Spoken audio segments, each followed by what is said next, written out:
여러분 안녕하십니까. 팡터바 29번째 시간입니다. 마태복음으로 29번째 시간인 거죠.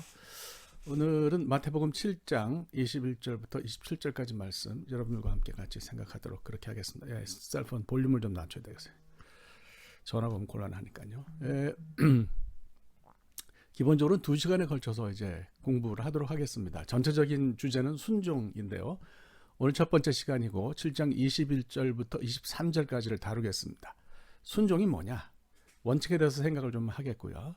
그 다음에 이제 다음 시간에는 뒷부분 24절부터 27절까지를 다루겠는데, 반석 위에 집을 짓는 사람이 순종하는 거다. 그 의미가 뭔지 그래서 같이 생각을 해보도록 하겠습니다. 오늘 이제 그 순종에 대해서 이야기를 할 텐데요.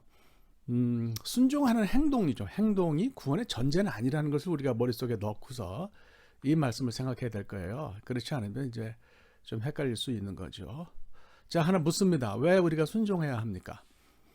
하나님에게 순종해야 하는 이유는 뭐겠어요? 어느 분이 그냥 아주 심플하게 대답하는데 그게 아주 정확한 것 같아요. 우리가 하나님 자녀이기 때문이라는 거예요. 하나님 우리 아버지고 우리는 자녀니까 아버지에게 순종해야 된다. 또 우리가 괜히 그냥 아버지라고 부르는 게 아니죠. 아버지라는 표현 자체가 계시적인 어떤 용어예요. 그러니까 하나님이 우리와 어떤 관계에 있냐? 우리를 만드신 분이에요. 우리를 창조하신 분이에요. 우리는 그분의 피조물이에요. 그러니까 이제 피조물이 창조주 앞에서 순종하는 것은 뭐 자연스러운 일인데, 이걸 이제 문제는 잘 안 한다는 거죠. 그러니까 본문에서 순종에 관해서 주님이 말씀하신 거예요. 그러니까 이제 우리가 역설적으로 생각하면 오죽하면 순종에 대해서 이렇게 자꾸 강조하시겠나 그런 거예요. 잘하는 거는 말 안 합니다. 사실. 그래서 잘 못하니까 이게 이제 언급이 계속되는 거죠. 그래서 이제 본문을 보면 주여 주여 하는 자마다 다 천국에 들어갈 것이 아니요 아버지의 뜻대로 행하는 자라야.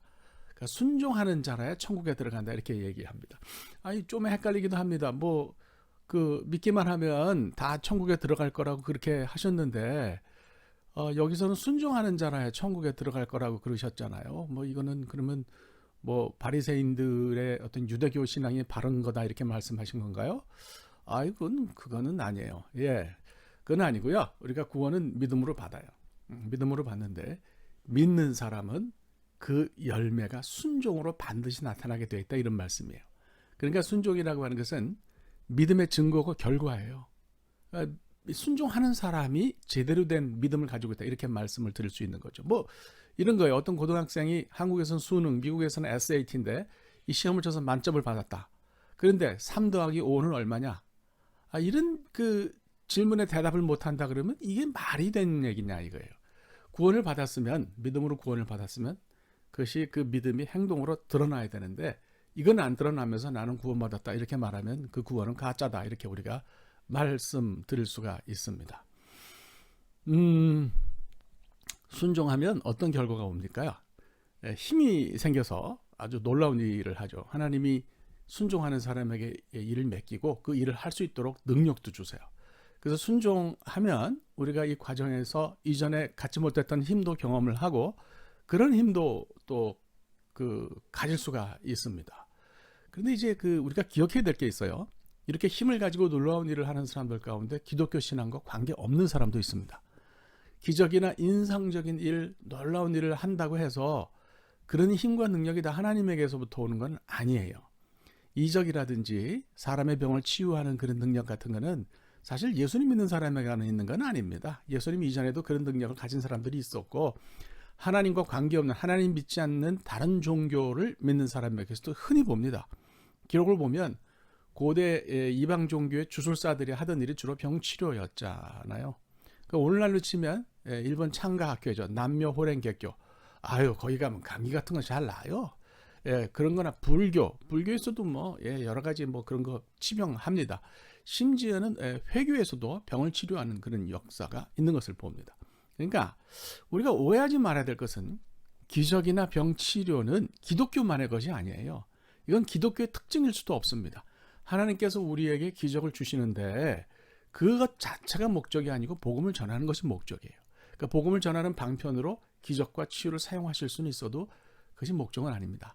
한국 교회도 복음이 들어오던 초창기에는 기적이 많았어요. 지금은 그렇지 않아요. 지금은 동남아시아에 기적이 많은데 바로 그것을 통해서 복음이 전해지는 역사가 있기 때문에 이제 그런 거죠. 예수님도 기적만 구하는 사람들 좋게 얘기 안 하셨어요. 그 제가 이제 뭐 베스데다 고라신 다 다녀왔는데 그 가면 주 일세기형의 어떤 그 동네 뭐 회당 같은 것들이 다 이렇게 복원이 돼 있어요. 주님께서 이 사람들 이 마을에서 제일 기적을 많이 행했는데 회개하지 않았다고 그러시잖아요. 그러니까 그거하고는 관계가 없어요. 그러니까 기적만 구하는 것은 기독교인의 모습이 아니라는 얘기죠. 그러면 뭐 다른 종교 사람들은 그렇다 치고 주의 이름으로 선지자 노릇하고 주의 이름으로 귀신을 쫓아내고 주의 이름으로 권능을 행한 사람들은 이걸 어떻게 이해해야 됩니까? 헷갈립니다. 그죠? 이 사람들은 주님의 이름으로 이런 일을 행했으니까 다른 종교를 믿는 사람들과 좀 달리 취급해야 되지 않겠나 이런 생각이 들어요. 그런데 주님이 이런 사람들을 향해서 불법을 행하는 자들아 막 이렇게 얘기하시고 너희를 도무지 알지도 못하겠다 이렇게 말씀하셨어요. 이게 까닭이 뭘까요? 아주 쉽게 이야기합니다. 립싱크를 생각하시면 돼요. L-I-P-S-Y-N-C 립이 싱킹, 싱크가 된다 이제 그런 거죠. 가수들 중에서 노래를 부를 때 사람들 앞에서 공연하면서 진짜로 노래를 부르지 않고 녹음된 노래를 틀어놓고 입술만 움직이는 경우가 있어요. 립싱크죠. 요즘은 뭐 거의 없어졌다고 그래요. 요즘은 가창력 없는 가수가 살아남기 힘든 세대가 됐어요. 립싱크는요, 뭐 어쩔 수 없는 경우도 있겠지만 기본적인 성격은 제가 볼 때는 치는 거예요. 그렇게 볼 수 있지 않겠어요? 오늘 본문 22절 사람들도 제가 볼 때는 사기꾼이에요. 무슨 나쁜 짓을 해서라기보다도 그들의 방법론이나 철학이 이방 종교나 다른 주술사들의 것과 다르지 않은데 별반 다르지 않은데 거기다가 주님의 이름으로 그걸 행한다는 거짓을 얹어놨기 때문에 그렇다는 것입니다. 기적과 치유에 관해서 우리가 생각을 바꿀 필요가 있습니다. 생명은요, 사람이 어떻게 알 수 없어요. 하나님에게 달려 있어요. 우리가 겸손하게 하나님 앞에 우리의 생명을 조금 더 유지시켜 주시고 보존해 주십시오라고 구할 수는 있지만 하나님 위에 군림해서 내 마음대로 그것을 함부로 바꿀 수는 없어요. 이게 정말 사랑하고 아끼는 교인들이 세상 떠나고 그러면 안타깝잖아요. 근데 이제 길게 보면 그거 진짜 안타깝거든요. 그런데도 길게 보면 아주 원칙적으로 이야기하면 우리 그리스도인들은 죽음을 넘어선 사람들이에요. 생명을 가진 사람들이에요. 그래서 이제 힘들긴 해도 영원을 바라보는 그런 믿음을 가져야 될 필요가 있다는 생각이 듭니다. 여러분 이렇게 생각해 보세요. 만약에 그 신앙 좋은 사람만 병이 낫는다. 어떤 사람 막 기도해가지고 막 병이 낫다. 그럼 그 사람만 신앙이 좋은 거예요? 병에 걸리거나 뭐 사고로 세상을 떠난 기독교인들은 믿음이 없어서 그렇다는 거예요? 절대로 그렇지 않습니다. 그냥 우리 생사탈권이 주께 있어요. 그러니까 욥처럼 고백하면 그걸로 족하지 않아요? 우리 몸이 모태로부터 나왔는데 그리로 돌아가는 거고 주신 자도 하나님이시고 거두어 가시는 분도 하나님이시니까 주의 이름을 높일 뿐입니다. 이렇게 말하면 그것이 우리가 할 수 있는 일이라는 생각이 듭니다. 어떤 사람들은 자기 자신이 사람의 목숨을 좌지우지할 수 있다고 생각해요. 예, 그래서 뭐 어느 기도원에 몰려가면 병이 낫는다, 어느 교회 가면 병이 낫는다, 뭐 이런 얘기를 하는 사람들이 있어요. 저는 이걸 하나님의 주권과 권능을 심각하게 훼손하는 거라고 생각합니다. 어떻게 거기 주님의 이름을 들먹거릴 수가 있냐 하는 얘기예요. 그런 곳에 여전히 많은 사람들이 몰려요. 예. 신사도요? 참 안타까운 일입니다.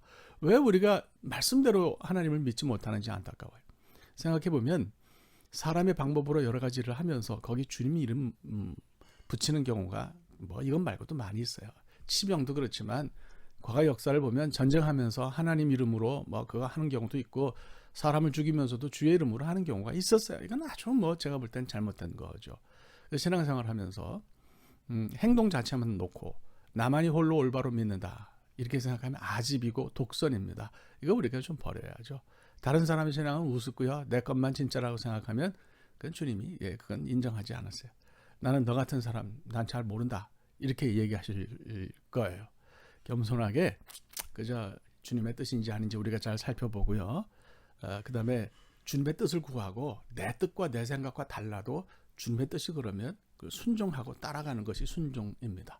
치병의 문제나 기적이나 그런 것들도 이런 차원에서 주님의 뜻대로 우리가 그 앞에 무릎 꿇는 자세가 필요하고요. 그렇게 해야 된다고 생각합니다. 오늘 여기까지 하겠고요. 다음 시간에는 이 반석 위에 집 짓는 거를 생각하면서 구체적으로 순종에 관해서 더 깊이 생각하도록 하겠습니다. 네, 오늘 여기까지 하겠습니다. 다음 시간에 팡터바 30에서 뵙겠습니다. 고맙습니다.